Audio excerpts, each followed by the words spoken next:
اعوذ باللہ من الشیطان الرجیم بسم اللہ الرحمن الرحیم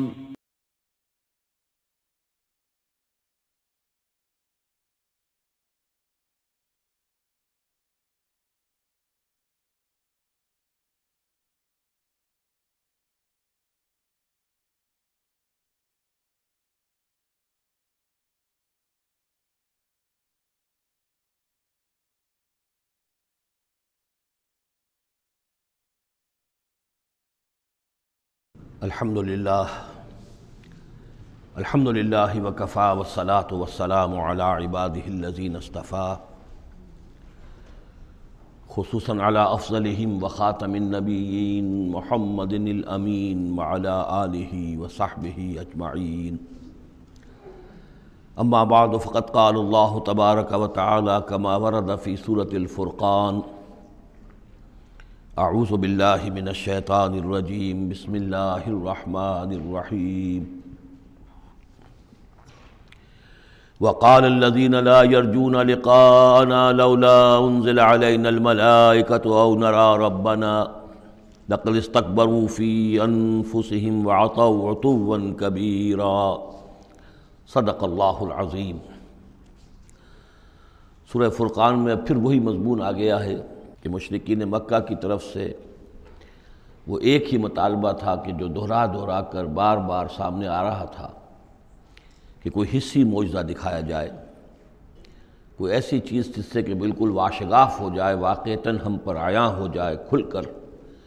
کہ واقعی آپ اللہ کے رسول ہیں۔ وقال الذین لا یرجون لقاءنا، اور کہا ان لوگوں نے، یا کہتے ہیں وہ لوگ جو ہماری ملاقات کے امیدوار نہیں ہیں، اسی لیے ان میں سرکشی ہے، لاؤبالیانہ پن ہے۔ لولا انزل علینا الملائکہ، کیوں نہیں ہم پہ فرشتے اتر آتے؟ اگر اللہ کو بھیجنا ہی ہے کوئی پیغام ہمیں تو فرشتوں کے ذریعے سے بھیجے گا۔ او نری ربنا، یا ہم اپنے رب کو خود دیکھیں، رب خود سامنے آئے۔ لقد استکبروا فی انفسہم، انہوں نے بہت تکبر کیا ہے اپنے آپ میں، اپنا جو مقام انہوں نے سمجھا ہے کہ فرشتے ان سے کلام کریں اور اللہ ان سے ہم کلام ہو، تو در حقیقت یہ ان کے تکبر کی بنیاد پر ہے۔ وعتوا عتوا کبیرا، انہوں نے سرکشی کی ہے بہت بڑی۔ یوم یرون الملائکۃ، جس دن کے یہ دیکھیں گے فرشتوں کو، لا بشرا یومئذ للمجرمین، پھر اس دن مجرموں کے لیے کوئی بشارت نہیں ہوگی۔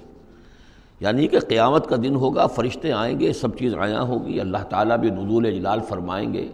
سارے غیب کے پردے اٹھ جائیں گے، تو پھر بشارت تو کوئی نہیں ہے مجرمین کے لیے، موقع کوئی نہیں، کوئی توبہ کا موقع نہیں۔ وَيَقُولُونَ حِجْرًا مَحْجُورًا، اور وہ کہیں گے کہ کوئی روک ہو، کسی طرح ہمیں بچایا جائے، کوئی روک ٹوک ہو جائے اس ساعت کو روکنے کے لیے۔ وَقَدِمْنَا إِلَىٰ مَا عَمِلُوا مِنْ عَمَلٍ، یہ تیسری مرتبہ وہ مضمون آ رہا ہے کہ بغیر حقیقی ایمان کے اگر نیکیاں دنیا میں کی جاتی ہیں اپنے ضمیر کو کچھ مطمئن کرنے کے لیے، اپنے دلوں کو دلاسا دینے کے لیے، تو ان کی کوئی حیثیت اللہ کے ہاں نہیں ہے۔ یہ سورہ ابراہیم میں بھی آ چکا ہے، اور پھر سورہ نور کے اندر ہم پڑھ چکے ہیں کہ سراب کی حیثیت رکھتی ہیں یہ نیکیاں ان کی، جیسے کہ پیاسا جو ہے وہ سمجھتا ہے کہ پانی ہے،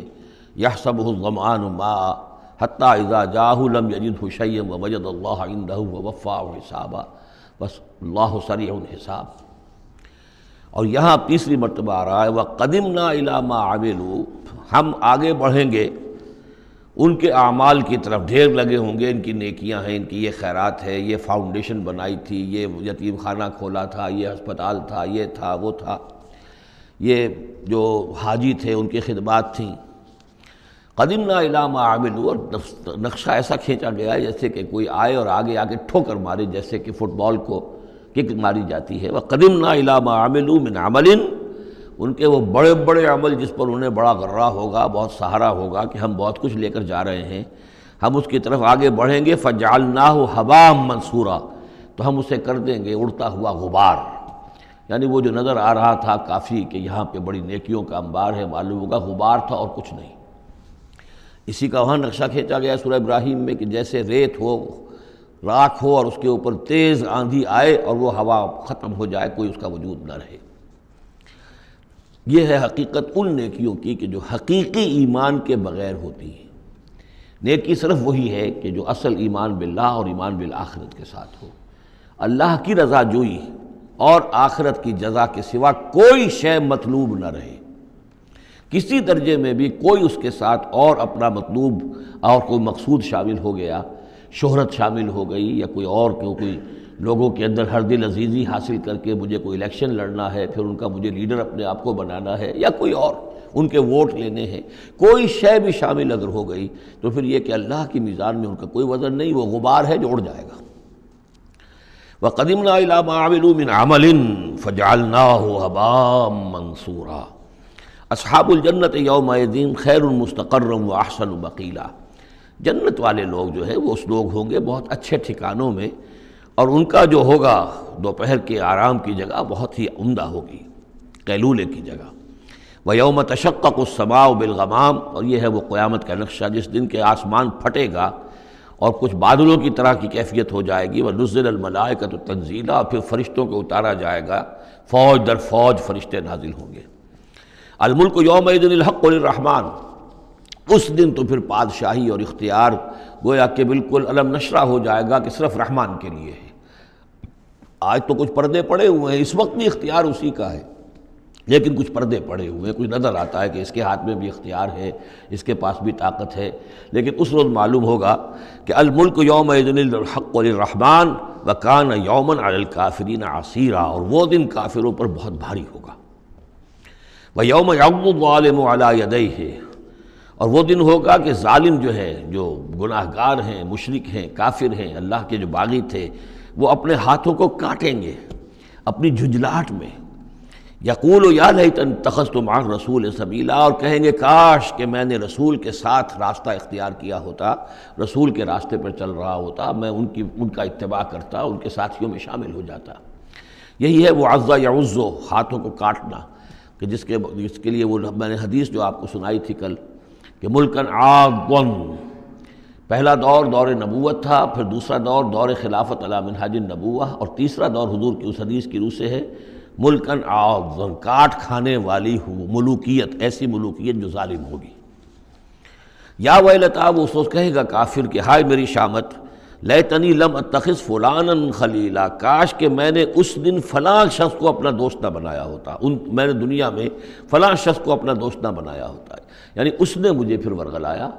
میرا تو دل کچھ کھلنے لگا تھا، مجھ پر حقیقت منکشف ہونے لگی تھی، میں تو کچھ مائل ہونے لگا تھا رسول کی طرف، لیکن فلاں میرے دوست نے مجھے پھر ورغلایا اور مجھے اس راستے سے واپس لے گئے۔ یا ویلتا لیتنی لم اتخذ فلانا خلیلا لقد اضلنی عن الذکر بعد اذ جاءنی، اس نے مجھے گمراہ کیا، بھٹکا دیا ذکر سے جب کہ وہ میرے پاس پہنچ گیا تھا۔ یعنی ذکر کا پہنچ جانا ایک تو یہ ہے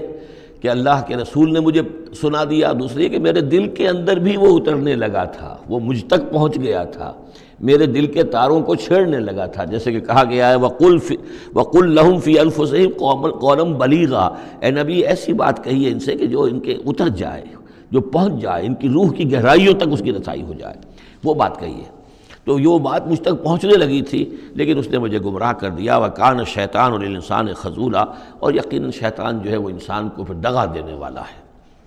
وَقَالَ الرَّسُولُ يَا رَبِّ إِنَّ قَوْمِي اتَّخَذُوا هَٰذَا الْقُرْآنَ مَهْجُورًا، اور رسول نے کہا، فریاد کی، اے اللہ، اے میرے پروردگار، میری قوم نے اس قرآن کو ترک کر دیا ہے، اس کی طرف توجہ نہیں کر رہی ہے، اس کو سننے کے لیے تیار نہیں ہے۔ میں سنا رہا ہوں، ہر امکانی شکل میں نے اختیار کی ہے کہ سناؤں، لیکن یہ میری قوم جو ہے اس کی طرف متوجہ نہیں ہو رہی۔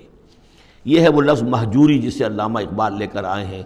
خار از مہجوری قرآن شدی، کہ اے امت مسلمہ تو جو ذلیل و خوار ہوئی ہے تو قرآن کو ترک کرنے کے باعث ہوئی ہے۔ جیسے کہ حضور نے فریاد کی، یا قیامت کے دن حضور فریاد کریں گے، یہ دونوں معنی اس کے ہو سکتے ہیں، لیکن اس وقت جو پیش نظر ہے، جو اس کی تعویل خاص ہے، وہ یہی ہے کہ حضور نے اس وقت فریاد کی کہ یہ میری قوم، یہ قریش، یہ میرے رشتہ دار بھائی بند سننے کو تیار نہیں ہے۔ یا رب ان قوم اتخذوا هذا القرآن مہجورا، ان کا جو قرآن مجید کو ترک کرنا تھا وہ تو تھا ڈھٹائی کے ساتھ کہ یہ اللہ کا کلام ہے ہی نہیں، یہ تو محمد نے اپنا گھڑ لیا ہے۔ لیکن یہ ہے کہ کوئی شخص اس کلام پر ایمان کا دعویٰ کرے، لیکن اس کی روش یہ ظاہر کر رہی ہو کہ وہ حقیقتاً ایمان نہیں رکھتا، وہ بھی اسی کے ذیل میں آ جائے گا۔ وہ کہتا تو ہوگا میں سمجھتا ہوں یہ اللہ کا کلام ہے، لیکن پڑھتا ہی نہیں، کہتا ہے کہ میں مانتا ہوں یہ اللہ کا کلام ہے، اس کو سمجھتا ہی نہیں ہے۔ کہتا ہے یہ اللہ کا کلام ہے، اس پر عمل نہیں کرتا، تو وہ کہنا نہ کہنا برابر ہو گیا، یہ تو تکذیب حالی ہو گئی۔ چنانچہ اس آیت کے ذیل میں جو حاشیہ لکھا ہے مولانا شبیر احمد عثمانی رحمۃ اللہ علیہ نے، وہ میں آپ کو سنا دینا چاہتا ہوں۔ آیت میں اگرچہ مذکور صرف کافروں کا ہے، تاہم قرآن کی تصدیق نہ کرنا، اس میں تدبر نہ کرنا، اس پر عمل نہ کرنا، اس کی تلاوت نہ کرنا، اس کی تصحیح قرأت کی طرف توجہ نہ کرنا، اس سے اعراض کر کے دوسری لغویات یا حقیر چیزوں کی طرف متوجہ ہونا، یہ سب صورتیں درجہ بدرجہ ہجران قرآن کے تحت میں داخل ہو سکتی ہیں۔ اگر ہمارا طرز عمل یہ ہے کہ نہ قرآن کو ہم پڑھتے ہیں، نہ سمجھنے کی کوشش کرتے ہیں، انگریزی زبان ہم نے اتنی سیکھ لی کہ انگریزوں کو پڑھا دیں، لیکن عربی اتنی بھی نہیں سیکھ سکتے کہ قرآن مجید کا مفہوم براہ راست ہمارے دلوں پر نازل ہو جائے، تو پھر یہ کہ ہمارا کہنا یہ کہ ہم قرآن کو اللہ کا کلام مانتے ہیں، یہ جھوٹ موٹ کا دعویٰ ہے۔ ہمارا عمل اس کی تصدیق نہیں کر رہا، ہمارا عمل جو ہے ہمارے اس ایمان کی گواہی نہیں دے رہا۔ اس موضوع پر الحمدللہ میرا وہ جامع کتابچہ ہے مسلمانوں پر قرآن مجید کے حقوق، اس کا انگریزی ترجمہ بھی ہے، فارسی ترجمہ بھی ہے، عربی ترجمہ بھی ہے، ملیشیا کی زبان میں بھی ہوا ہے، یہ مختلف جگہوں پر اس کا تراجم ہوئے ہیں، الحمدللہ کہ بہت مقبول کتابچہ ہے۔ وَكَذَلِكَ جَعَلْنَا لِكُلِّ نَبِيٍّ عَدُوًّا مِّنَ الْمُجْرِمِينَ، یہ مضمون پہلے بھی آ چکا ہے، سورہ نام میں بھی آ چکا ہے۔ ہم تو خود ہر نبی کے دشمن کھڑے کر دیتے ہیں تاکہ بھٹی ذرا گرم ہو، تصادم ہو، کشاکش ہو، تبھی تو اہل ایمان کے ایمان کی تو جانچیں گے نا کون کتنے پانی میں ہے، کیا پتہ چلے گا۔ اگر سب آرام سے سمجھیے کہ ٹھنڈی سڑک پر چل کر جنت پہنچ جانا ہو تو سب چلے جائیں گے، کون نہیں جائے گا؟ وہ تو پتہ چلتا ہے، جیسے کہ آیا حفت الجنت بالمکارہ، جنت کو تو اللہ تعالیٰ نے گھیر دیا ہے ان چیزوں سے جو انسان کو بہت ناپسند ہیں۔ تکلیفیں آتی ہیں، مصیبتیں آتی ہیں، وَلَنَبْلُوَنَّكُمْ بِشَيْءٍ مِّنَ الْخَوْفِ وَالْجُوعِ وَنَقْصٍ مِّنَ الْأَمْوَالِ وَالْأَنفُسِ وَالثَّمَرَاتِ، تو جنت والے تو سے ممیز ہوتے ہیں کہ واقعتاً یہ جنت کی قیمت ادا کرنے کو تیار ہیں۔ إِنَّ اللَّهَ اشْتَرَىٰ مِنَ الْمُؤْمِنِينَ أَنفُسَهُمْ وَأَمْوَالَهُمْ بِأَنَّ لَهُمُ الْجَنَّةَ، جنت خریدنا چاہتے ہو تو تمہیں اپنے جان اور مال سب دینا ہوگا۔ كَذَلِكَ جَعَلْنَا لِكُلِّ نَبِيٍّ عَدُوًّا مِّنَ الْمُجْرِمِينَ، اسی طرح ہم نے ہر نبی کے لیے مجرموں میں سے دشمن کھڑے کر دیے۔ وَكَفَىٰ بِرَبِّكَ هَادِيًا وَنَصِيرًا، اور کافی ہے تیرا رب ہدایت دینے کے لیے، جو بھی ہدایت کا طالب ہوگا اللہ ہدایت دے گا اور اس کی مدد بھی کرے گا۔ وَقَالَ الَّذِينَ كَفَرُوا لَوْلَا نُزِّلَ عَلَيْهِ الْقُرْآنُ جُمْلَةً وَاحِدَةً، یہ ایک اور اعتراض تھا ان کی طرف سے، وہ لوگوں نے کہا یہ کہ کیوں نہیں اتر گیا ان پر قرآن پورا کا پورا ایک ہی مرتبہ، یعنی اس میں اصل میں جو امپلائڈ ہے ان کا اعتراض وہ یہ تھا کہ جیسے تورات تھی وہ تو حضرت موسیٰ کو ایک دم ساری دے دی گئی لکھی ہوئی تختیوں کے اوپر، یہ جو حضور کہہ رہے ہیں صلی اللہ علیہ وسلم کہ مجھ پر یہ تھوڑا تھوڑا قرآن نازل ہو رہا ہے، تو اس میں مشابہت پیدا ہو گئی ظاہری طور پر کہ جیسے کوئی شاعر ہوتا ہے تو سارا دیوان ایک دن میں تو نہیں وہ لا سکتا، وہ تو تھوڑا تھوڑا ایک غزل کہے گا، قصیدہ کہے گا، پھر کچھ کوشش کرے گا، پھر کوئی اچھی کوئی اور نظم لائے گا، پھر وہ جمع ہو کر دیوان بنے گا۔ تو اس اعتبار سے ان کا یہ اعتراض تھا کہ کیوں نہیں قرآن پورا کا پورا ان پر نازل ہو جاتا۔ كَذَلِكَ لِنُثَبِّتَ بِهِ فُؤَادَكَ، یہ ہم نے اس لیے کیا ہے محمد صلی اللہ علیہ وسلم کہ اس کے ذریعے سے آپ کا جی، آپ کا دل اس پر ٹھک جائے۔ وَرَتَّلْنَاهُ تَرْتِيلًا، یعنی یہ کہ حالات کی مناسبت کے ساتھ ساتھ یہ نازل ہو رہا ہے، اور یہ کہ صرف حضور کا نہیں بلکہ اہل ایمان پوری جماعت، اس لیے کہ بر وقت جب رہنمائی آتی تھی اور بر وقت جو حالات تھے اس وقت ان کے حوالے سے گفتگو ہوتی تھی تو انہیں تسکین حاصل ہوتی تھی، انہیں یہ حوصلہ ملتا تھا کہ آج جو کچھ ہمارے ساتھ ہو رہا ہے یہی نوح کے ساتھ، ہود کے ساتھ، صالح کے ساتھ ہو چکا ہے، اور بالآخر جو ہے اللہ تعالیٰ نے ان سب کو کامیاب کیا اور انہیں بچا لیا، اور باقی ان کے دشمن جو ہیں وہ ملیا بیٹ ہو گئے، تو اس سے ان کے دلوں کو سہارا ملتا ہے۔ وَلَا يَأْتُونَكَ بِمَثَلٍ إِلَّا جِئْنَاكَ بِالْحَقِّ، اور یہ کوئی بھی اعتراض آپ پر نہیں کریں گے، کوئی بھی مسئلہ آپ کے سامنے پیش نہیں کریں گے مگر یہ کہ ہم اس کے جواب میں حق لے آئیں گے آپ کے پاس، ان کو پورا جواب مل جائے گا، وَأَحْسَنَ تَفْسِيرًا، اور بہترین تشریح ہم کھول کر دیں گے۔ الَّذِينَ يُحْشَرُونَ عَلَىٰ وُجُوهِهِمْ إِلَىٰ جَهَنَّمَ، وہ لوگ کہ جو اپنے منہ کے بل اوندھے منہ جمع کیے جائیں گے جہنم کی طرف، اولئک شر مکانا واضل سبیلا، یہ لوگ ہوں گے کہ جو بہت ہی برے ہوں گے اپنے مقام اور مرتبے کے اعتبار سے، اور بہت ہی بھٹکے ہوئے ہوں گے سوا سبیل سے، سیدھے راستے سے۔ وَلَقَدْ آتَيْنَا مُوسَى الْكِتَابَ وَجَعَلْنَا مَعَهُ أَخَاهُ هَارُونَ وَزِيرًا، اور ہم نے موسیٰ کی کتاب دی تھی اور اس کے ساتھ ہم نے اس کے بھائی ہارون کو اس کا وزیر بنا دیا تھا، اس کا کام میں تعاون کرنے والا، اس کی ذمہ داریوں میں اس کا ہاتھ بٹانے والا، اس کے بوجھ اٹھانے میں اس کی مدد کرنے والا۔ فَقُلْنَا اذْهَبَا إِلَى الْقَوْمِ الَّذِينَ كَذَّبُوا بِآيَاتِنَا، تو ہم نے کہا کہ تم دونوں جاؤ اس قوم کی طرف جنہوں نے ہماری آیات کو جھٹلایا ہے، فَدَمَّرْنَاهُمْ تَدْمِيرًا، تو پھر ہم نے ان کو ہلاک کر دیا، برباد کر دیا، اکھاڑ کر پھینک دیا. یعنی یہی جو معاملہ ہوا آل فرعون کا کہ وہ غرق کر دیے گئے. وَقَوْمَ نُوحٍ لَمَّا كَذَّبُوا الرُّسُلَ، اسی طریقے سے قوم نوح کو بھی جب کہ انہوں نے رسولوں کی تکذیب کی، اغرقناہم، انہیں بھی ہم نے غرق کر دیا. وجعلناہم للناس آیہ، اور انہیں ہم نے تمام نوع انسانی کے لیے ایک نشانی بنا دیا. واعتدنا للظالمین عذابا علیما، اور ہم نے ظالموں کے لیے یہ دنیا کا جو عذاب استیصال تھا وہ تو نقد یہاں مل چکا ہے، اصل تو عذاب علیم آخرت کا ہے جو ان کے لیے تیار کر دیا گیا ہے. وعادا وثمود واصحاب الرس وقرونا بین ذلک، اور یہی معاملہ ہوا قوم عاد کا، قوم سمود کا اور کنویں والوں کا. اس کے بارے میں کوئی زیادہ صراحت کے ساتھ کوئی ایک رائے نہیں ہے کہ یہ بھی کوئی ایک قوم تھی جس کے پاس وہ رسول بھیجے گئے، ان کے رسول کا کیا نام تھا، وہ قوم کب اور کہاں تھی، اس کے بارے میں کوئی اتفاقی رائے نہیں ہے. وقرونا، لیکن یہ کہ معلوم ہوتا ہے کہ انہوں نے اپنے رسول کو کسی کنویں کے اندر بند کر دیا تھا، تو وہ رس کہتے ہیں کنویں والے. وقرونا بین ذالک، اور پھر یہ کہ ان کے مابین اور بہت سی بھی قومیں اور نسلیں اٹھیں. وکلا ضربنا لہ الامثال، اور ہم نے ان سب کے لیے اپنے اپنے وقت پر ہم نے دلیلیں دی، حقائق واضح کر دیے، تمثیلیں بیان کیں. وکلا تبرنا تتبیرا، لیکن بالآخر ان کے انکار کی پاداش میں ان سب کو ہم نے غارت کر دیا. وَلَقَدْ أَتَوْا عَلَى الْقَرْيَةِ الَّتِي أُمْطِرَتْ مَطَرَ السَّوْءِ، اور یہ لوگ آتے جاتے ہیں اس بستی پر کہ جس پر بڑی بری بارش ہوئی تھی، یعنی یہی صدوم اور عامورہ کی بستیاں. افلم یکونوا یرونہا، تو کیا یہ اس کو دیکھتے نہیں ہیں؟ یہ جب جاتے ہیں قافلہ لے کر اپنے اس کے قریب سے گزرتے ہیں، وہاں کے وہ کھنڈرات ہیں وہ ان کی نگاہوں کے سامنے آتے ہیں، تو کیا یہ اس کو دیکھتے نہیں ہیں؟ بل کانوا لا یرجون نشورا، لیکن یہ کہ ان کو جی اٹھنے کی اور بعد سے بعد الموت کی امید نہیں ہے، چونکہ وہ خیال نہیں ہے، لہذا ان آیات کو، ان حقائق کو یہ دیکھتے ہیں، گزر جاتے ہیں اندھوں کی طریقے سے، اس سے سبق نہیں سیکھتے. وَإِذَا رَأَوْكَ إِن يَتَّخِذُونَكَ إِلَّا هُزُوًا، اور اے نبی جب یہ آپ کو دیکھتے ہیں تو بس یہ پھر آپ کا مذاق اڑانا شروع کر دیتے ہیں. یہ بھی ایک طریقہ ہوتا ہے، آپ سیریس ہو ہی نہ،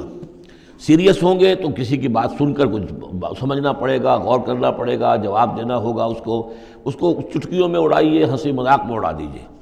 وَإِذَا رَأَوْكَ إِن يَتَّخِذُونَكَ إِلَّا هُزُوًا، اور جب یہ آپ کو دیکھتے ہیں تو یہ بس یہی روش اختیار کرتے ہیں آپ کے ساتھ کہ آپ کا مذاق اڑاتے ہیں. اَهَٰذَا الَّذِي بَعَثَ اللَّهُ رَسُولًا، یہ ہے وہ جنہیں اللہ نے بھیجا رسول بنا کر، یعنی بڑے بظاہر جو استحقار کا انداز ہو. اچھا یہ ہے وہ جو سمجھتے ہیں کہ ان کو رسول بنایا گیا، اللہ نے رسول بنا کر بھیجا ہے. اَهَٰذَا الَّذِي بَعَثَ اللَّهُ رَسُولًا إِن كَادَ لَيُضِلُّنَا عَنْ آلِهَتِنَا، واقعتاً یہ شخص جو ہے یہ تو تل گیا تھا، قریب ہو گیا تھا کہ ہمیں اپنے معبودوں سے ورغلا دے. لولا ان صبرنا علیہا، اگر ہم اپنے معبودوں پر ثابت قدم نہ رہتے، صابر نہ رہتے، جمع نہ رہتے، اگر ہم نے ان کے ساتھ وفاداری کا رشتہ جو ہے، وفاداری بشرط استواری عین ایمان ہے، اگر ہم نے اس وفاداری کا رشتہ اپنے معبودوں کے ساتھ استوار نہ کیا ہوتا تو اس شخص نے تو واقعی ہمیں برگشتہ کر دیا تھا. وَسَوْفَ يَعْلَمُونَ حِينَ يَرَوْنَ الْعَذَابَ مَنْ أَضَلُّ سَبِيلًا، ان قریب وہ جان لیں گے جب وہ عذاب کو دیکھیں گے کون تھا بھٹکا ہوا راستے سے. آیا محمد اور ان کے ساتھی صلی اللہ علیہ وسلم ورضی اللہ تعالیٰ عنہم اجمعین، یا یہ کہ تم لوگ. ارأیت من اتخذ الہہ ہواہ، یہ مضمون قرآن میں پھر آگے بھی آئے گا، لیکن اب نوٹ کر لیجئے اس کو. شرک کی یہ ایک اہم قسم ہے. بڑے بڑے موحدین جو ہیں وہ اپنی جگہ سمجھتے ہوں، بڑے جغادری موحد اپنے آپ کو، وہ بھی ذرا غور کریں کہ شرک ایک یہ بھی ہے. شرک صرف قبر پرستی نہیں ہے، صرف یا رسول اللہ کہنا یا علی کہنا وہ بھی شرک ہے، لیکن صرف یہی شرک نہیں ہے، شرک یہ بھی ہے. ارأیت من اتخذ الہہ ہواہ، کیا تم نے دیکھا اس شخص کو جس نے اپنی خواہش نفس کو اپنا خدا بنا لیا ہے. نفس کہتا ہے مجھے یہ چاہیے، آپ کا دماغ بتا دیتا ہے دیکھو یہ حرام ہے، لیکن آپ نفس کا حکم مانگتے ہیں، اللہ کے حکم کو پیچھے ڈال دیتے ہیں. کون معبود ہوا آپ کا؟ اللہ معبود ہے یا نفس معبود ہے؟ نفس چاہیے مجھے تو دولت چاہیے، میں نہیں جانتا حلال سے حرام سے، کیا یہ حلال حرام لگا رکھی، یہ مولویوں کے ڈھکوسلے. ٹھیک ہے ہوگا کوئی سود وغیرہ کوئی کبھی ہوتا ہوگا، آج تو چل ہی نہیں سکتا کاروبار سود کے بغیر. نفس کہتا ہے مجھے تو کرنا ہے، آپ نے اللہ کے حکم کو پیچھے ڈالا، نفس کا حکم مانا. کون معبود ہوا آپ کا؟ معبود تو وہی ہے جو مطاع ہو. آپ نے دیکھا کہ انہوں نے کہا تھا فرعون نے، جو ہماری قوم جو جس کی قوم ہماری عابدین ہے، عابدون ہے، جو ہماری اطاعت کرتی ہے، غلام ہے. عبد وہ ہوتا ہے جو آقا کا حکم مانتا ہے، غلامی کرتا ہے، حکم مانتا ہے، فرما برداری کرتا ہے۔ تو تم نے نفس کی فرما برداری کی تو تمہارا نفس جو ہے وہ تمہارا معبود ہے۔ چاہے تم چلے کاٹتے رہو، لا الہ الا اللہ کے جو ہے وظیفے کرتے رہو لمبی لمبی، لیکن اگر نفس پرستی کر رہے ہو، اگر نفس کی خواہشات پر عمل کرتے ہو اور اس میں حرام کو بھی تم اختیار کر لیتے ہو جس کو اللہ نے حرام کیا ہے، تو نفس تمہارا معبود ہے۔ کہہ رہے ہیں لا الہ الا اللہ، لا الہ الا اللہ، اور ہے ان کا معبود وہ خود ان کا نفس ہے۔ ارأیت من اتخذ الہہ ہواہ، کیا دیکھا تم نے اس شخص کو جس نے اپنے خواہش نفس کو اپنا الہ بنا لیا ہے، معبود بنا لیا ہے۔ افانت تکون علیہ وکیلا، تو کیا ہے نبی آپ ایسے شخص کی ذمہ داری لیں گے؟ ام تحسب ان اکثرهم یسمعون او یعقلون، کیا آپ کا خیال ہے نبی کہ یہ جو اکثریت آپ کے پاس آ کر کبھی جمگھٹا کر کے جمع ہو جاتی ہے، تو کیا ان کی اکثریت سنتی ہے یا عقل سے کام لیتی ہے؟ یہ سنتے سناتے نہیں ہیں، یہ صرف اپنے عوام کو دھوکہ دینے کے لیے آتے ہیں کہ ہم تو گئے تھے جی سننے کے لیے، ہمیں کوئی بات ملی نہیں۔ آخر کو بات ہوتی تو مانتے نا، بات کوئی تھی نہیں۔ اتحسب ان اکثرهم یسمعون او یعقلون انہم الا کالانعام، نہیں ہے یہ مگر صرف چوپایوں کے مانند، بل ہم اضل سبیلا، بلکہ ان سے بھی گئے گزرے ہیں۔ چوپایوں کو تو اللہ نے وہ چیزیں دی نہیں تھی جو ان کو دی ہیں، وہ عقل دی نہیں تھی جو ان کو دی ہے، لیکن یہ کہ یہ ان سے بھی گئے گزرے ہیں۔ الم تر الی ربک کیف مد الظل، کیا تم نے دیکھا نہیں اپنے رب کی طرف کہ کیسے اس نے تاریکی کو پھیلا دیا؟ جب رات ہوتی ہے تو گویا کہ پورے اس پہ زمین کے اوپر تاریکی کی چادر جو ہے اوڑھ دی، جیسے کالی چادر ڈال دی گئی ہو۔ کیف مد الظل، رات کی تاریکی کی چادر اللہ اڑھا دیتا ہے۔ وَلَوْ شَاءَ لَجَعَلَهُ سَاكِنًا، اگر اللہ چاہتا تو پھر اسی رات کو مستقل کر دیتا، یہ رات کھڑی رہتی ہے، کبھی دن نہ آتا۔ یہ اس سے پہلے سورہ قصص میں آیت آ چکی ہے، قصص میں آئے گی۔ قُلْ أَرَأَيْتُمْ إِنْ جَعَلَ اللَّهُ عَلَيْكُمُ اللَّيْلَ سَرْمَدًا إِلَىٰ يَوْمِ الْقِيَامَةِ مَنْ إِلَٰهٌ غَيْرُ اللَّهِ يَأْتِيكُمْ بِضِيَاءٍ۔ ویسے اس سے پہلے یہ مضمون آ چکا ہے کہ اللہ تعالیٰ جو ہے اگر مستقل طور پر دن کر دے تو کون رات لائے گا، اور مستقل طور پر رات کر دے تو کون دن لائے گا؟ تو اگر یہ رات قائم رہتی، اللہ چاہتا تو اس قائم رات ہی رہتی۔ ثم جعلنا الشمس علیہ دلیلا، پھر ہم سورج کو جب روشن کرتے ہیں، سورج جو تو اس سے یہ ہے کہ رہنمائی ملتی ہے، پھر اس سے معلوم ہوتا وہ یہ روشنی ہے اور وہ تاریکی تھی۔ تعرف الاشیاء بازدادها ثم قبضناہ الینا قبضا یسیرا، جب سورج طلوع ہوتا ہے تو آپ نے دیکھا ہوگا سائے بڑے لمبے پڑے ہوئے ہیں، پھر رفتہ رفتہ سورج اوپر ہونا شروع ہوا اور سایہ سمٹنا شروع ہوا، گویا کہ کوئی کھینچ رہا ہے، تنابیں کھینچ رہا ہے، ان کی یہ سائے جو ہیں اب سمٹ کر آ رہے ہیں۔ پھر ہم ان سایوں کو، ان تاریکوں کو، ظل کو اپنے قبضے میں لے لیتے ہیں، گھسیٹ لیتے ہیں۔ ثم قبضناہ الینا قبضا یسیرا وہو الذی جعل لکم اللیل لباسا، اور وہی ہے اللہ جس نے کہ تمہارے لیے رات کو بنا دیا ہے اوڑھنا، والنوم سباتا، اور رات کو بنا دیا ہے آرام اور استراحت، وجعل النہار نشورا، اور دن کو بنا دیا ہے نکل کر پھیلنے کی اور دنیا میں اور جو کام کرنے ہیں اس کے لیے مناسب ماحول بنا دیا۔ وہو الذی ارسل الرياح بشرا بین یدی رحمتہ، اور وہی ہے کہ جو بھیجتا ہے ہوائیں بشارت دیتی ہوئی اس کی رحمت کے آگے آگے۔ رحمت باران رحمت کے آنے سے پہلے پہلے آگے آگے اس سے ٹھنڈی ہواؤں کے جھونکے آتے ہیں۔ وَأَنزَلْنَا مِنَ السَّمَاءِ مَاءً طَهُورًا، اور ہم نے اتارا آسمان سے پانی جو کہ بڑا پاک ہے اور پاکی حاصل کرنے کا ذریعہ ہے۔ جب پانی برستا ہے تو سب سے پہلے تو وہ فضا کو پاک کرتا ہے، صاف کرتا ہے، اس کے جتنے بھی اس میں گرد و غبار ہے، جو پولیوشن ہے، اس سب کو بارش جو ہے اس کو صاف کرتی ہوئی نیچے لے آتی ہے، اور پھر اس کو لے جا کر سمندر کے اندر ڈال کر، اور پھر ڈسٹیلیشن وہاں سے شروع ہوتا ہے، اور وہ سارا گند وغیرہ جو ہے وہ سمندروں کے اندر رہ جاتا ہے، اور پھر بالکل صاف بخارات جو ہیں، بالکل صاف پانی جو ہے وہ اوپر جاتا ہے۔ تو یہ سائیکل ہے جو چل رہا ہے، اور یہ پانی ہی پھر اللہ تعالیٰ نے دنیا میں طہارت کے لیے ذریعہ بنا دیا ہے، صفائی کے لیے، پاکی کے لیے۔ ماء طہورا لنحیی بہ بلدۃ میتا، تاکہ ہم زندہ کریں اس کے ذریعے سے ایک مردہ آبادی کو، مردہ علاقے کو، مردہ زمین کو۔ ونسقیہ مما خلقنا انعاما وناسیا کثیرا، اور پھر ہم وہ پانی پلاتے ہیں اپنی مخلوقات میں سے جو بہت سے چوپائے ہیں اور بہت سے انسان ہیں۔ تو یہ پانی کا جو سائیکل چل رہا ہے، اس سے ایک طرف صفائی ہوتی ہے، فضا کی صفائی، زمین کی صفائی، اشخاص اور افراد بھی پھر اپنی صفائی نہانے دھونے کے لیے استعمال کرتے ہیں۔ اس کو ہمارے ہاں کہا جاتا ہے یونیورسل کیریئر۔ پانی کہیں کنزیوم نہیں ہوتا باڈی کے اندر، یہ جسم کے اندر یہ وہاں بھی ایک سرکولیشن کا ذریعہ بنا ہوا ہے، خون کو سرکولیٹ کرنے کا، اور اسی کے ذریعے سے جو بھی وہ چیزیں ہیں کہ جو میٹابولزم کے جو نتائج ہیں کہ جن کو نکالنا جسم سے ہوتا ہے، وہ کہیں گردے کے ذریعے سے، کہیں وہ پھیپھڑوں کے ذریعے سے وہ چیزیں نکلتی ہیں۔ تو در حقیقت یہ پانی کا کام صفائی ہے، ہمارے جسم کے اندر بھی یہ صفائی کا کام کرتا ہے۔ وَلَقَدْ صَرَّفْنَا بَيْنَهُمْ لِيَذَّكَّرُوا، اور اس کو ہم نے گردش میں رکھا ہوا ہے لوگوں کے مابین۔ یہ پانی گردش، یہ جو میں نے عرض کیا تھا اس سے پہلے بھی، واٹر سائیکل جو ہے کہ یہ پہاڑوں کے اوپر جا کر جو ہے یہ اوور ہیڈ ٹینکس بن جاتے ہیں، یہ گلیشیئرس ہیں بڑے بڑے، کروڑ ارب ٹن جو ہے اس وہاں پر وہ برف پڑی ہوئی ہے، وہ پانی ہے۔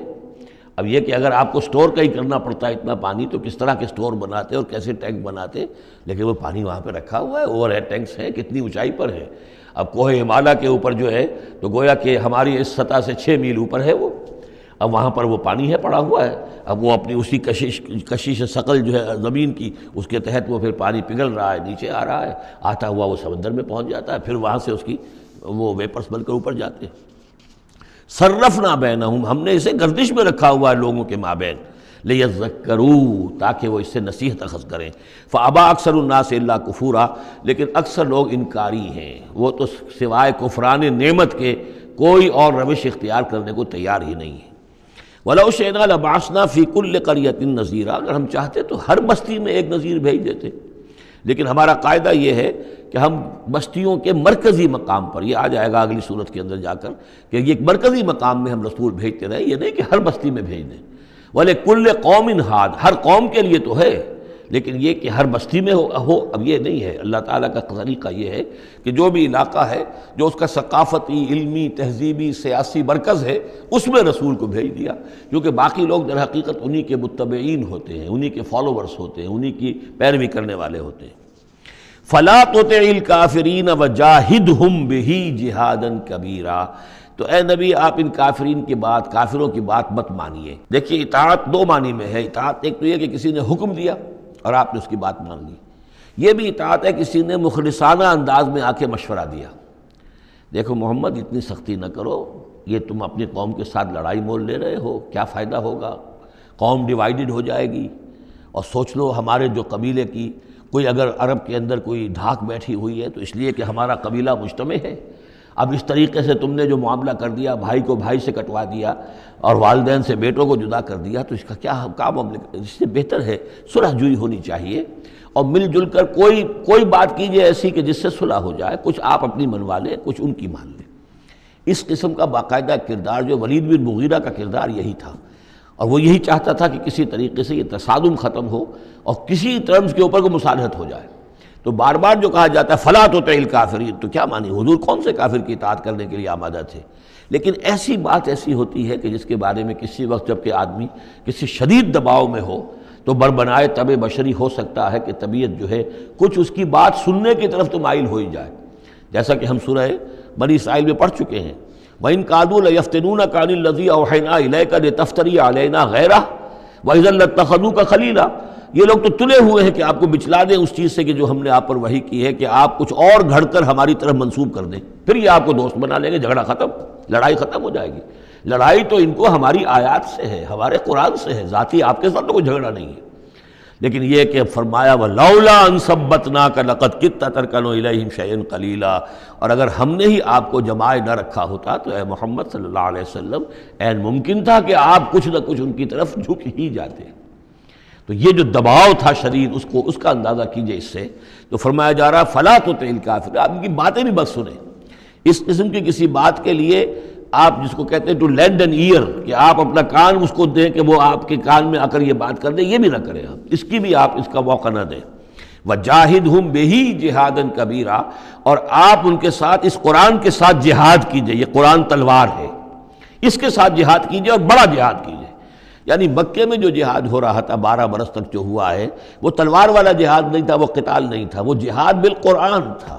یہ بہت اہم موضوع ہے جس پہ میری تقریر موجود ہے، کتابچہ موجود ہے، بلکہ 2 ہے، جہاد بالقرآن اور پھر جہاد بالقرآن کے 5 محاذ آج بھی ہمارے ہاں جو بھی قومی مسائل ہیں، ملکی مسائل ہیں، ہمارے اس وقت اجتماعی مسائل ہیں، واقعہ یہ ہے کہ ان کے لیے 5 محاذ ہیں جن پر کہ قرآن مجید کی شمشیر ہاتھ میں لے کر جہاد کرنے کی ضرورت ہے۔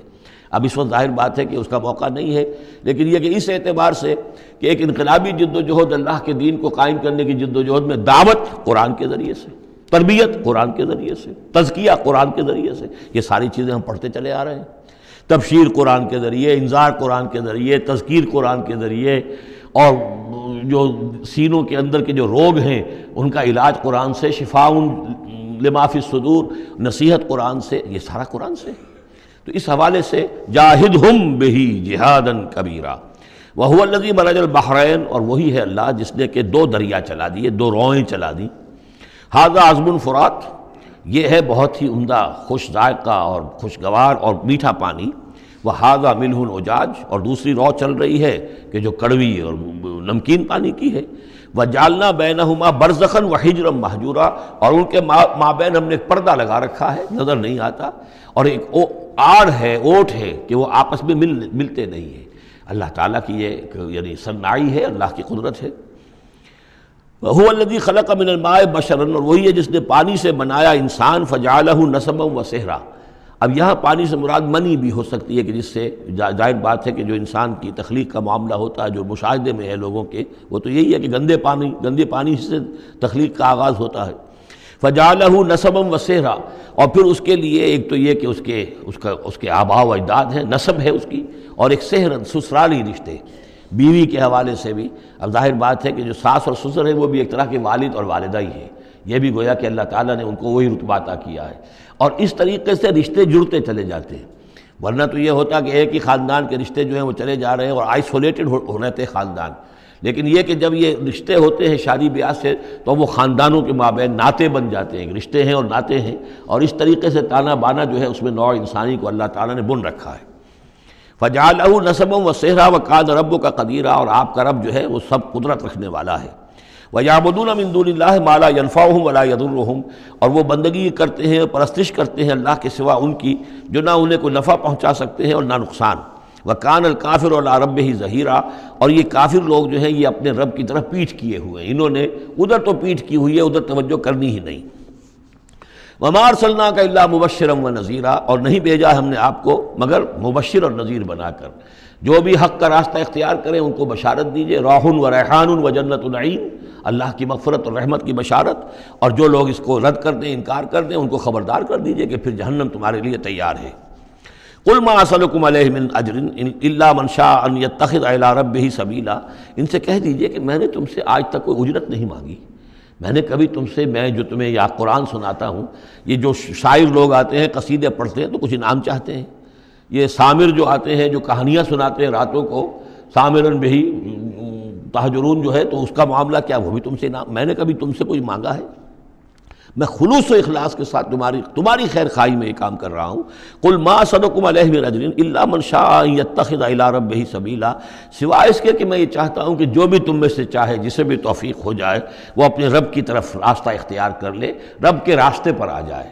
گویا کہ میرا تو اگر کوئی اجر بھی ہے تو یہی ہے، مجھے اگر کوئی شے تمہاری طرف سے مطلوب ہے تو بس یہی مطلوب ہے کہ تم سیدھے راستے پر آ جاؤ، مجھے اور کچھ اپنی ذاتی کوئی منفعت، میری کوئی ذاتی غرض نہیں۔ وَتَوَكَّلْ عَلَى الْحَيِّ الَّذِي لَا يَمُوتُ، اور اے نبی آپ توکل کیے رکھیے اسی ہستی پر کہ جو الحی ہے، الحی القیوم، جو کہ زندہ ہے اور زندہ جاوید ہے، الذی لا یموت، جسے کبھی مرنا نہیں ہے، جس پر کبھی موت وارد نہیں ہوگی۔ وَسَبِّحْ بِحَمْدِهِ، اور اس کی حمد کے ساتھ آپ تسبیح کیجئے۔ وَكَفَىٰ بِهِ بِذُنُوبِ عِبَادِهِ خَبِيرًا، اور اپنے بندوں کے گناہوں سے وہ کافی ہے باخبر ہونے کے اعتبار سے۔ یعنی آپ یہ نہ سمجھیے کہ یہ جو کچھ کر رہے ہیں یہ کہیں ایسا نہ ہو کہ ان کے معاملات جو ہیں کہ ریکارڈ نہ ہو رہے ہوں، انہیں بھرپور سزا نہ ملے، ان کا ایک ایک کرتوت ہمارے پاس ریکارڈ ہو رہے ہیں، اور ان کے تمام چیزیں جو ہیں ان کا ان کو بھرپور جواب دینا پڑے گا اور بھرپور بدلہ انہیں ملے گا۔ الذی خلق السماوات والارض وما بینہما فی ستۃ ایام، وہی کہ جس نے پیدا کیا آسمانوں اور زمین کو اور جو کچھ کہ ان کے مابین ہے 6 دنوں میں۔ ثم استوى علی العرش، پھر وہ متمکن ہو گیا عرش پر، تخت پر۔ الرحمن، وہ رحمان ہے۔ فاسأل بہ خبیرا، تو ذرا پوچھو، کوئی ہے کہ جو اس کی خبر رکھتا ہو، جو اس کے بارے میں معلومات رکھتا ہو، ان سب سے پوچھو اس رحمان کی صفات کیا ہیں، اس رحمان کی شان کیا ہے، جاؤ تم تلاش کرو۔ یہ جو کبھی ہم پڑھا کرتے تھے ہائی اسکول میں ہمارے زمانے میں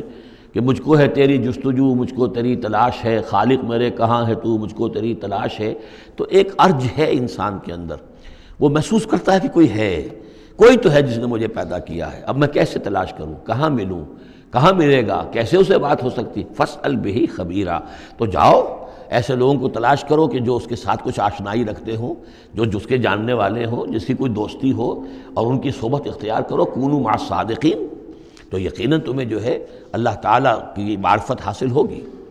وَإِذَا قِيلَ لَهُمُ اسْجُدُوا لِلرَّحْمَٰنِ، اور جب ان سے کہا جاتا ہے کہ سجدہ کرو رحمان کو، قالوا امر رحمان، کیونکہ یہ رحمان کے لفظ سے بدکتے تھے، یہ صرف اللہ کا لفظ استعمال کرنا چاہتے تھے۔ رحمان جو ہیں یہ جو مشرکین مکہ تھے یہ کہتے تھے یہ نام تم کہاں سے لے آئے ہو، یہ ہمارے لیے قابل قبول نہیں ہے۔ قالوا امر رحمان، ان کا یہ رحمان کون ہے؟ انسجد لما تأمرنا، کیا ہم سجدہ اسے کریں جس کا تم ہمیں حکم دے رہے ہو؟ اس میں ہے وہ شقاق جو ہوتی ہے زدم زدہ، ٹھیک ہے، تمہارے کہنے تو ہم یہ نہیں کریں گے، مطلب یہ کہ چاہے تو تم بات کہہ رہے ہو حق ہے، لیکن یہ کہ چونکہ تم کہہ رہے ہو اس لیے ہم نہیں کریں گے، اس کا تو مطلب یہ ہوگا کہ ہم نے تمہاری بات مان لی اور تم جیت گئے۔ انسجد لما تأمرنا، کیا اس کو ہم پوجیں گے جس کا کہ آپ ہمیں حکم دے رہے ہیں؟ وزادہم نفورا، اور اس سے ان کے اندر نفرت اور بدکنا ہی بڑھ رہا ہے، فرار اور بھاگنا اور دوڑنا۔ یہ میں عرض کر رہا تھا کہ یہ جو آخری رکوع ہے سورہ فرقان کا، یہ ہمارے اس مطالعہ قرآن حکیم کے منتخب نصاب کا ایک اہم درس ہے۔ اس کے میں نے عرض کیا تھا پہلا حصہ 4 بہت جامع اسباق پر مشتمل ہے، سورۃ العصر، آیت البر، 2 ہم اس میں سے پڑھ چکے ہیں۔ دوسرے حصے میں کچھ ایمان کے مباحث تھے، ایمان کی ماہیت، ایمان کی حقیقت، اس میں ہم سورہ آل عمران کے آخری رکوع کی آیات پڑھ چکے ہیں، سورہ فاتحہ پڑھ چکے ہیں، اور ابھی حال ہی میں سورہ نور میں یہ آیات نور جو ہیں 5واں رکوع سورہ نور کا۔ تیسرا حصہ ہے اس کا عمل صالح کی تشریح پر۔ تو عمل صالح کے ضمن میں سب سے پہلے مرحلہ آتا ہے انفرادی شخصیت، انفرادی سیرت و کردار۔ اس کا سب سے پہلا سبق وہ تھا جو ہم پڑھ چکے ہیں سورہ مومنون کے شروع میں، وہ 11 آیات۔ تعمیر سیرت کی اساسات کیا ہیں، کن چیزوں پر، کن بنیادوں پر جو اللہ چاہتا ہے کہ ایک بندہ مومن کی سیرت جو ہے وہ تعمیر ہو، وہ کن اساسات پر ہوگی۔ تو قد افلح المؤمنون الذین هم فی صلاتهم خاشعون والذین هم عن اللغو معرضون والذین هم للزکاة فاعلون والذین هم لفروجهم حافظون الا علی ازواجهم او ما ملکت ایمانهم فانهم غیر ملومین فمن ابتغى وراء ذلك فاولئک هم العادون والذین هم لاماناتهم وعهدهم راعون والذین هم علی صلواتهم یحافظون اولئک هم الوارثون الذین یرثون الفردوس هم فیها خالدون۔ تو یہ تو گویا کہ اساسات ہیں۔ اب یہ کہ وہ پوری تعمیر شدہ شخصیت، میچور بندہ مومن، پوری تعمیر شدہ شخصیت، اس کے خد و خال کیا ہوں گے، وہ ہیں کہ جو اس رکوع میں آ رہے ہیں۔ ایک میچور بندہ مومن کی شخصیت جو ہے اس کے کیا خصائص ہیں، کیا اوصاف ہیں۔ لیکن اس سے پہلے 2 آیات کے اندر ایمان کے ضمن میں جو قرآن مجید کا جو فطری طرز استدلال ہے اس کا خلاصہ آ گیا ہے۔ تبارک الذی جعل فی السماء بروجا، بہت بابرکت ہے وہ ذات جس نے کہ آسمان میں برج بنائے، وجعل فیہا سراجا وقمرا منیرا، اور اس میں رکھ دیا ایک چراغ اور چاند جو کہ روشن ہے۔ اب یہاں نوٹ کیجئے کہ سورج کو سراج کہا ہے۔ سورج میں چونکہ کمبسچن کا عمل تحریک، جل رہا ہے، اس کے اندر حرارت ہے، لہذا اس کو چراغ کہا ہے، اور قمر کو نور کہا ہے صرف، کیونکہ یہ ریفلیکشن ہے۔ قمر کے اندر کوئی جو ہے پروسیس کمبسشن کا نہیں ہے، کوئی اس کے اندر حرارت نہیں ہے، بلکہ وہ تو ٹھنڈی جگہ ہے، ایسے ہی جیسے کہ ہماری زمین کی سطح ہے ویسے ہی اب تو جا کر لوگ دیکھ بھی آئے ہیں اپنے قدموں تلے، یوں بھی سمجھیے کہ اس زمین کو روند بھی آئے ہیں، چاند کی زمین کو۔ تو یہ اس کا نور ہے، لیکن وہ نور ریفلیکٹڈ ہے، اور سراج جو ہے وہ ہے اصل میں سورج۔ وَهُوَ الَّذِي جَعَلَ اللَّيْلَ وَالنَّهَارَ خِلْفَةً، اور وہی ہے جس نے کہ دن اور رات کو بنا دیا ہے ایک دوسرے کے پیچھے لگا ہوا، لِمَنْ أَرَادَ أَنْ يَذَّكَّرَ، ان لوگوں کے لیے جو چاہیں نصیحت اخذ کرنا۔ اسی سے یہی آیات الہیہ ہیں کہ جن سے انسان کو اللہ کی معرفت حاصل ہوتی ہے، اس کی قدرت، اس کا علم، اس کی حکمت کا اندازہ ہوتا ہے۔ او ارادہ شکورا، یا جو اللہ تعالیٰ کی نعمتوں کے پہلو سے اس کا شکر کرنا چاہیں تو اس کے لیے کائنات کا ذرہ ذرہ جو ہے گویا کہ اللہ کی توحید پر، اللہ کی قدرت پر، اللہ کی صناعی پر، اللہ کی حکمت پر دلالت کر رہا ہے۔ بس یہ دو آیتیں تو سمجھیے کہ ایمان کے ضمن میں تمہیدی آیتیں ہیں۔ اب وہ ایک نقشہ کھینچ رہے ہیں کہ اللہ کے عباد الرحمن، اللہ کے بندے، خاص اللہ کے بندے، اللہ کے چہیتے بندے، اللہ کے محبوب بندے کیسے ہوتے ہیں۔ اس کو پڑھیے اسی طریقے سے کہ دل میں ارادہ رکھیے، کم سے کم امنگ اور آرزو تو ہو کہ ہم بھی اللہ تعالی ہمیں توفیق دے کہ ہم ایسے ہی بننے کی کوشش کریں۔ وعباد الرحمن الذین یمشون علی الارض ہونا، اللہ کے بندے وہ ہیں جو زمین پر چلتے ہیں تو آہستگی اور نرمی کے ساتھ، قدم مار کر نہیں چلتے، اکڑ کر نہیں چلتے، بلکہ یہ کہ معلوم ہوتا ہے فروتنی کے ساتھ چل رہے ہیں، اور یہ اپنے آپ کو آقا نہیں سمجھتے، مالک نہیں سمجھتے، بلکہ غلام سمجھتے ہیں۔ اللہ کے غلام ہیں، عباد الرحمن ہیں، اللہ کے بندے ہیں، تو غلاموں کی طرح چلتے ہیں، وہ اکڑ کر نہیں چلتے۔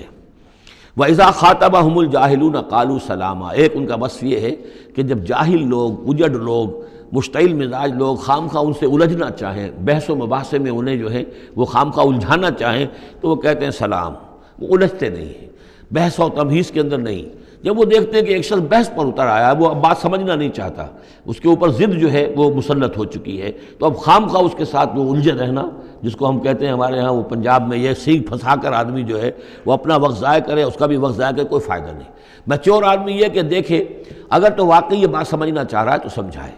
نہیں سمجھنا چاہتا، اس کی اصل میں نیت ہی نہیں ہے، تو پھر خام خواہ اس کے ساتھ الجھنے کا فائدہ نہیں۔ والذین یبیتون لربہم سجدا وقیاما، اور وہ لوگ کہ جو راتیں بسر کرتے ہیں اپنے رب کے لیے سجدے اور قیام میں۔ یہاں وہ بات بہت واضح ہو گئی، جہاں تک 5 فرض نمازیں ہیں وہ تو فرض ہیں، وہ تو تعمیر سیرت کی بنیادیں ہیں، ان کی تو مداومت کرنی ہے۔ والذین یحافظون والذین هم علی صلواتہم یحافظون، لیکن یہ لوگ جو ہیں جن کے دل آشنا ہو گئے ہوں اللہ سے، اگر یہ اللہ کے ساتھ دوستی ہو چکی ہو تو پھر یہ کہ رات کا وقت ہوتا ہے کہ جس میں وہ پھر بندہ اٹھتا ہے، کوئی دیکھ نہیں رہا ہے، لوگ سوئے ہوئے ہیں،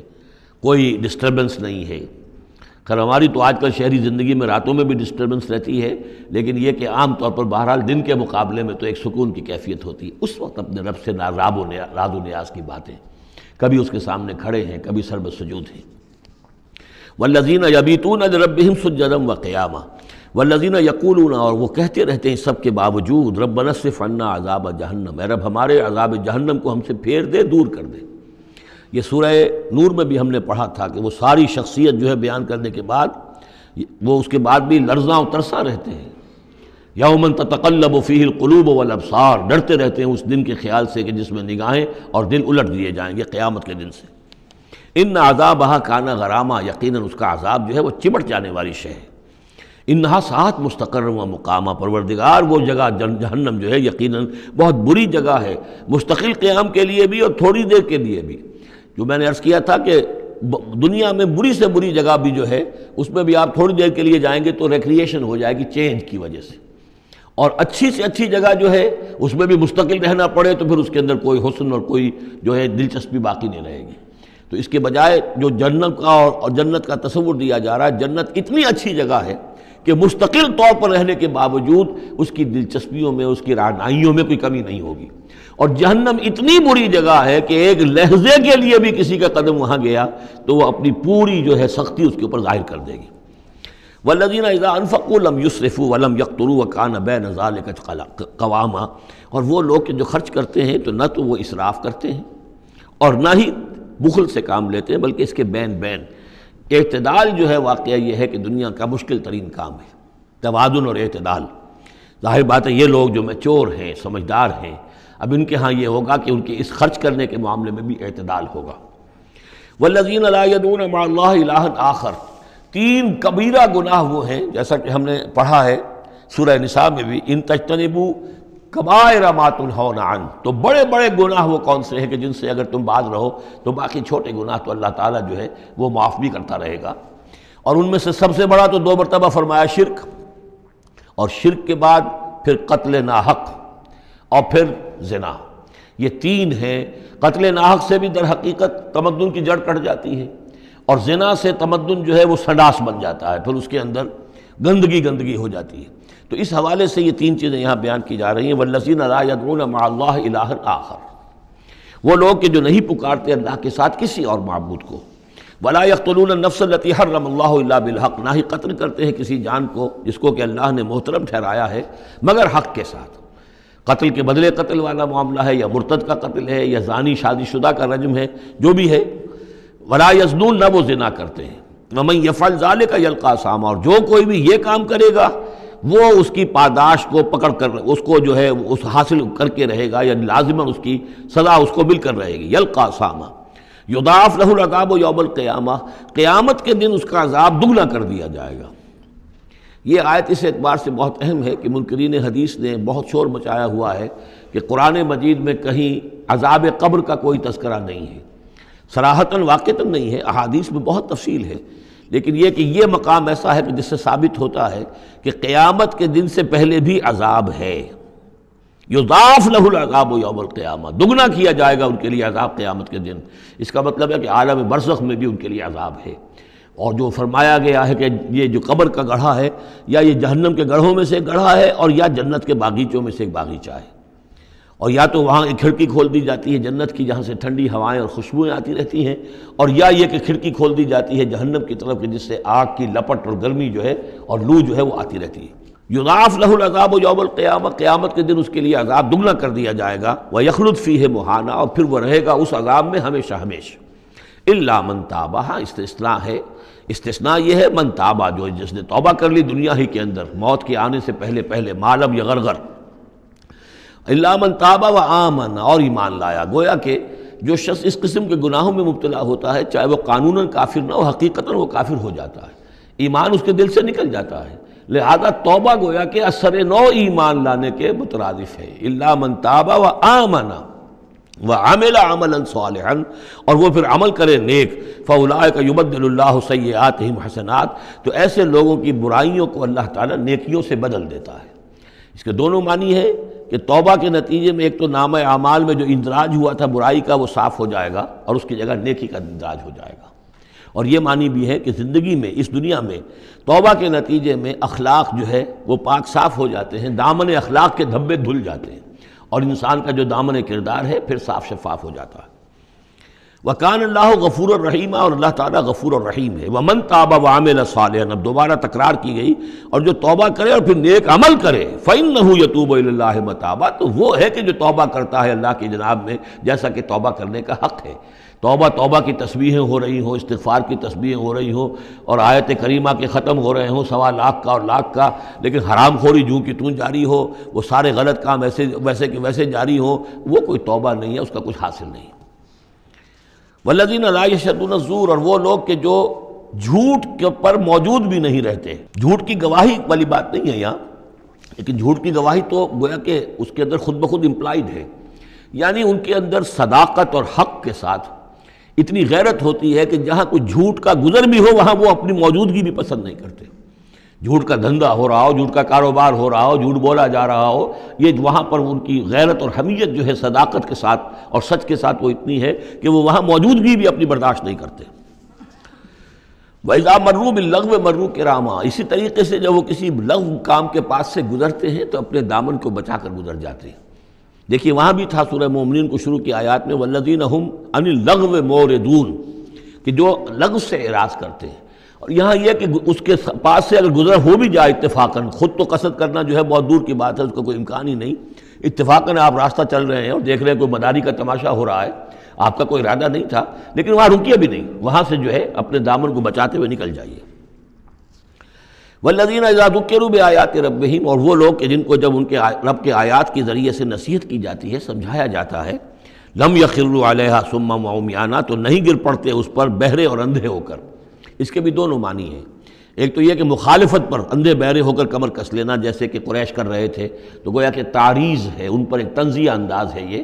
کہ یہ لوگ جس طریقے سے کر رہے ہیں وہ معاملہ اللہ کے بندوں کا نہیں ہوتا۔ لیکن یہ دوسری طرح یہ بات بھی ہے کہ آیات قرآنیہ کو بھی اندھے بہرے ہو کر تو نہیں پڑھنا ہے اور سننا ہے، بلکہ غور کرنا ہے۔ افلا یتدبرون القرآن ام علی قلوب اقفالها، تو کیا یہ قرآن کی آیت پر تدبر نہیں کرتے؟ وَتَدَبَّرُوا فِيهِ لَعَلَّكُمْ تُفْلِحُونَ، تدبر کرو تاکہ تم سمجھو۔ تو اس طریقے سے محض جو ہے وہ قرآن مجید کو بھی اندھے بہرے ہو کر جو ماننا جو ہے اس سے بھی بہرحال عباد الرحمن جن کی یہاں تعریف کی جا رہی ہے ان کے مقام سے وہ جو مقام ہے ان کے مرتبے سے فروتر ہے۔ وَالَّذِينَ يَقُولُونَ رَبَّنَا هَبْ لَنَا مِنْ أَزْوَاجِنَا وَذُرِّيَّاتِنَا قُرَّةَ أَعْيُنٍ، اور وہ لوگ جو کہتے ہیں کہ اے رب ہمیں اپنی بیویوں اور ہماری اولاد کی طرف سے آنکھوں کی ٹھنڈک عطا فرما، یعنی یہ کہ جس راستے پر ہم چل رہے ہیں ہماری اولاد ہمارے گھر والے بھی اسی راستے پر چلیں تاکہ ہماری آنکھیں ٹھنڈی ہوں۔ ایسا نہ ہو کہ میں تو اللہ کے دین کے راستے کی طرف چلنے کی کوشش کر رہا ہوں اور اولاد کسی اور طرف کو دور لگا رہی ہے، تو ایک کشاکش ہے۔ پھر یہ جو صورتحال جو ہے فرکشن گھر کے اندر پیدا ہوتی ہے، تو اللہ تو ہمیں ہمارے گھر والوں سے آنکھوں کی ٹھنڈک عطا فرما، اور آنکھوں کی ٹھنڈک ظاہر بات ہے عباد الرحمن کی کن چیزوں میں ہوگی کہ وہ بھی اللہ کے بندے بنے، اللہ کی بندگی کے راستے کو اختیار کریں۔ وَاجْعَلْنَا لِلْمُتَّقِينَ إِمَامًا، اور ہمیں متقیوں کا امام بنا۔ اس کا یہ مطلب نہیں ہے کہ یہ امامت کی طلب ہے، بلکہ یہ کہ ہم خود امام ہیں۔ ایک شخص اپنے گھر کا سربراہ ہے، امام ہے، تو اے اللہ جن کے ہم امام ہیں انہیں متقی بنا دے۔ اس لیے کہ ظاہر بات ہے کہ میدان حشر میں جب ہم چلیں گے تو ایک شخص کے پیچھے اس کی اولاد چلی آ رہی ہے اور معلوم ہو کہ وہ تو جہنمی ہے جو چلے آ رہے ہیں، یہ خود تو بہرحال ایک نیک آدمی تھا، نہیں، ہمارے پیچھے جو ہماری نسلیں آئیں اے اللہ انہیں بھی متقی بنا، جن کے ہم امام ہیں، جو ہمارے پیچھے ہیں، جن کے کہ ہم دنیا میں جیسے کہ فرمایا ہے ایک حدیث میں بھی آتا ہے کلکم راعٍ وکلکم مسئول عن رعیتہ، تم میں سے ہر شخص کی حیثیت ایک چرواہے کی ہے، اور اللہ نے کچھ نہ کچھ مخلوق جو ہے اپنی اس کے چرواہے کے حوالے کی ہے۔ تمہاری اولاد ہے، تمہاری بیوی ہے، یہ گھر کنبہ ہے، یہ تمہارا جو ہے یہ گویا کہ تمہارے متبعین ہیں، تمہارے فالوورز ہیں، تو اللہ ہمارے فالوورز کو متقی بنا دے اور ہماری جو امامت ہے وہ متقیوں کی امامت ہو۔ اولئک یجزون الغرفۃ بما صبروا، یہ وہ لوگ ہیں کہ جن کو بالا خانے ملیں گے ان کے صبر کی جزا میں، انہوں نے صبر کیا۔ ظاہر بات ہے کہ اللہ دنیا میں بے شمار مواقع آتے ہیں حرام خوری کے، ایک بندہ مومن بچتا ہے، بہت سے مواقع پر اللہ تعالیٰ موقع دے کر آزما لیتا ہے کہ ذرا سی بھی اس کی اندر کمی ہو تو پھر یہ نکل جائے کسی غلط راستے کی طرف۔ انسان جو ہے صبر کرتا ہے، جذبات کو روکتا ہے، اپنی خواہشات کو روکتا ہے، شہوات کو تھامتا ہے، ان تمام چیزوں کو سنبھال کر یہ سب گویا کہ پوری زندگی صبر ہے۔ تو بما صبروا اولئک یجزون الغرفۃ بما صبروا، یہ وہ لوگ ہوں گے کہ جنہیں بدلے میں ملیں گے بالا خانے جنت کے ان کے صبر کے عوض۔ وَيُلَقَّوْنَ فِيهَا، ان کا استقبال کیا جائے گا وہاں جنت میں، ان بالا خانوں میں، تحیۃ و سلاما، سلام کے ساتھ اور دعاؤں کے ساتھ۔ خالدین فیہا، وہ رہیں گے اس میں ہمیشہ ہمیش۔ حسنت مستقرا و مقاما، بہت ہی عمدہ ہے وہ جگہ، مستقر کے طور پر بھی، مستقل قیام گاہ کے طور پر بھی، اور مقامہ تھوڑی دیر کے لیے بھی۔ تو یہ گویا کنٹراسٹ ہے۔ جہنم کو فرمایا ساعت مستقرا و مقاما، اور جنت حسنت مستقرا و مقاما۔ قل ما یعبأ بکم ربی، اے نبی ان سے کہہ دیجئے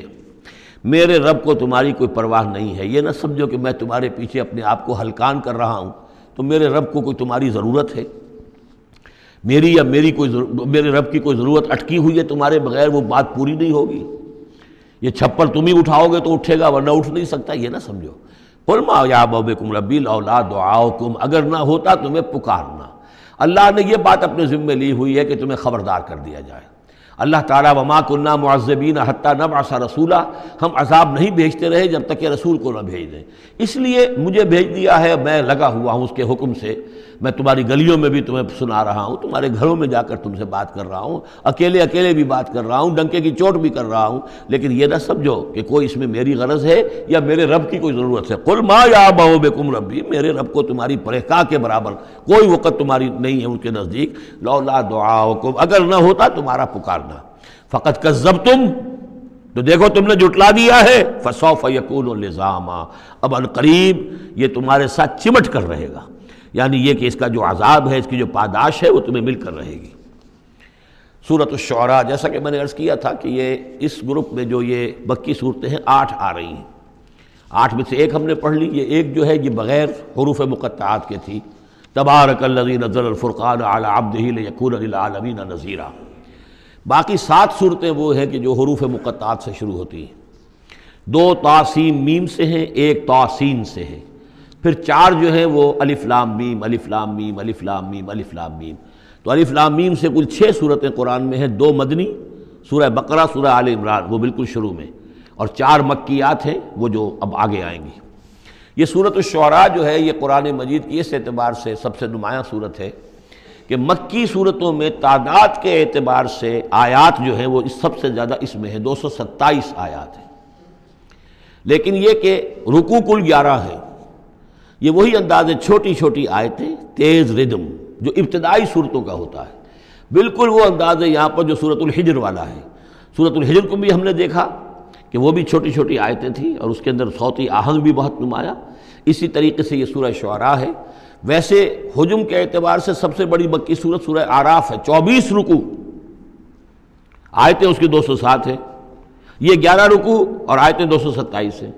یعنی 20 آیات فی رکوع اس کی اوسط بنتی ہے۔ پھر اس میں وہ آیت بھی موجود ہے کہ جس سے معلوم ہو جاتا ہے کہ یہ بھی ابتدائی 4 سالوں کی صورت ہے۔ تو جیسا کہ میں نے آپ کو بتایا تھا کہ ابتدائی 4 سالوں کی صورتیں ہیں اکثر و بیشتر وہ جو سورہ قاف کے بعد ہیں، لیکن ایک سورہ ہجر جو ہے وہ پچھلے گروپ کے اندر اور ایک جو ہے وہ اس گروپ کے اندر شامل کر دی گئی، اور اس کی جو حکمت میری سمجھ میں آتی ہے، اس کے علاوہ ہو سکتا ہے کہ اور بڑی حکمت ہو جس وقت میری رسائی نہیں ہوئی ہے، کہ اس میں ایک منوٹنی جو ہے قرآن مجید کی صورتوں کے مضامین کے اندر جو پھر مشابہت آتی ہے، تو ایک ہی مضمون کی صورتیں مسلسل چلتی رہے تو اس سے بھی ہو سکتا ہے کہ طبیعت انسانی جو ہے اس کے اندر اس کی دلچسپی میں کچھ کمی ہو جائے، تو وہ انداز بدلتا، تنوع جو ہے اس کے لیے اس صورت کو یہاں پہ شامل کیا گیا۔ بسم اللہ الرحمن الرحیم، طاسیم میم، تلک آیات الکتاب المبین، یہ ایک روشن کتاب کی آیات ہیں۔ لعلک باخع نفسک الا یکونوا مؤمنین، اے نبی شاید آپ اپنے آپ کو ہلاک کر لیں گے اس صدمے میں کہ یہ ایمان نہیں لا رہے۔ ان نشاء ننزل علیہم من السماء آیۃ فظلت اعناقہم لہا خاضعین، اگر ہم چاہیں تو ان پر ابھی آسمان سے ایک ایسی نشانی اتار دیں کہ ان کی گردنیں جھک کر رہ جائیں۔ ہماری قدرت سے تو کوئی بعید نہیں ہے، لیکن ہماری حکمت ہے، ہماری مشیت ہے، ہم اس طرح کی نشانی نہیں دکھائیں گے، اس طرح کا معاملہ ہم نہیں کریں گے۔ اس کی حکمت اس صورت کے اندر بیان ہو رہی ہے، وہ ابھی آپ دیکھیں گے۔ لعلک باخع نفسک الا یکونوا مؤمنین ان نشاء ننزل علیہم من السماء آیۃ فظلت اعناقہم لہا خاضعین وما یاتیہم من ذکر من الرحمن محدث الا کانوا عنہ معرضین، اور نہیں آتا ان کے پاس کوئی بھی ذکر، کوئی نصیحت، کوئی یاد دہانی، ہم بدل کر، اسلوب بدل کر، انداز بدل کر ہم بار بار بھیج رہے ہیں آیات ان کی نصیحت کے لیے، لیکن جو بھی نیا ذکر آتا ہے، جو بھی نئی صورت نازل ہوتی، الا کانوا عنہ معرضین، وہ تو اس سے اعراض کرنے والے ہی ہیں۔ قد کذبوا، فقط کذبوا، انہوں نے جھٹلا دیا، فسیاتیہم انباء ما کانوا بہ یستہزئون، تو پھر عنقریب آ جائیں گی ان تک بھی خبریں انہی چیزوں کی جن کا کہ یہ مذاق اڑاتے رہے ہیں، پھر عذاب الہی آئے گا اور پکڑ آئے گی۔ اولم یروا الی الارض کم انبتنا فیہا من کل زوج بہیج زوج کریم، کیا یہ زمین کو نہیں دیکھتے کہ کتنا ہم نے اس زمین کے اندر جو ہے کیسے کیسے طرح طرح کی چیزیں جو ہیں، عمدہ چیزیں، اور ہم نے میوے اور پھل پیدا کر دیے ہیں۔ ان فی ذلک لآیہ، اس میں ہے نشانی، نشانی انہیں چاہیے تو اس میں ہے، پوری کائنات نشانی ہے اللہ کی، پوری تخلیق نشانی ہے۔ ان فی خلق السماوات والارض واختلاف اللیل والنہار والفلک التی تجری فی البحر بما ينفع الناس وما انزل اللہ من السماء من ماء فاحیا بہ الارض بعد موتها وبث فیہا من کل دابۃ وتصریف الریاح والسحاب المسخر بین السماء والارض لآیات لقوم یعقلون۔ ان فی ذلک لآیہ، اس میں نشانی ہے۔ وما کان اکثرہم مومنین، لیکن اے نبی ان کی اکثریت ایمان لانے والی نہیں ہے۔ وان ربک لہو العزیز الرحیم، یہ عام طور پر عزیز کے ساتھ حکیم آیا کرتا ہے، نوٹ کیجئے، لیکن یہاں اس صورت میں آپ کو نظر آئے گا کہ عزیز کے ساتھ الرحیم۔ کیوں؟ کہ آپ کا رب یقیناً زبردست ہے لیکن رحیم ہے، یہ اس کی رحمت کا منظر ہے کہ وہ اس طرح کا معجزہ نہیں دکھا رہا، وہ جب چاہے دکھا سکتا ہے۔ ان نشاء ننزل علیہم من السماء آیۃ فظلت اعناقہم لہا خاضعین، ابھی ہم ایک ایسی آیت اتار دیں کہ جس سے ان کی گردنیں جھکی کی جھکی رہ جائیں، لیکن نہیں، ہم عزیز ہیں، زبردست ہیں، رحیم ہیں۔ ہماری رحمت کا تقاضا یہ ہے کہ ہم ابھی اس قسم کا کوئی ان کو معجزہ نہیں دکھانا چاہتے، ابھی مہلت دینا چاہتے ہیں تاکہ ان میں سے اس دودھ کو اچھی طرح بلو لیا جائے، ابھی اگر کہیں کوئی مکھن ہے اس کے اندر تو وہ بھی نکل آئے، جو بھی لوگ ہیں جو خیر کی کوئی استعداد رکھتے ہیں وہ بھی سیدھے راستے پر آ جائیں، اور ہم نہیں چاہتے کہ ان کی مہلت جو ہے وہ بھی ختم ہو جائے۔ اس وجہ سے یہ در حقیقت رحمت کا منظر ہے، اور جس کو کہ ان لوگوں نے آپ کے خلاف ایک دلیل کے طور پر استعمال کر لیا ہے۔ بارک اللہ لی ولکم فی القرآن العظیم ونفعنی وإیاکم بالآیات والذکر الحکیم۔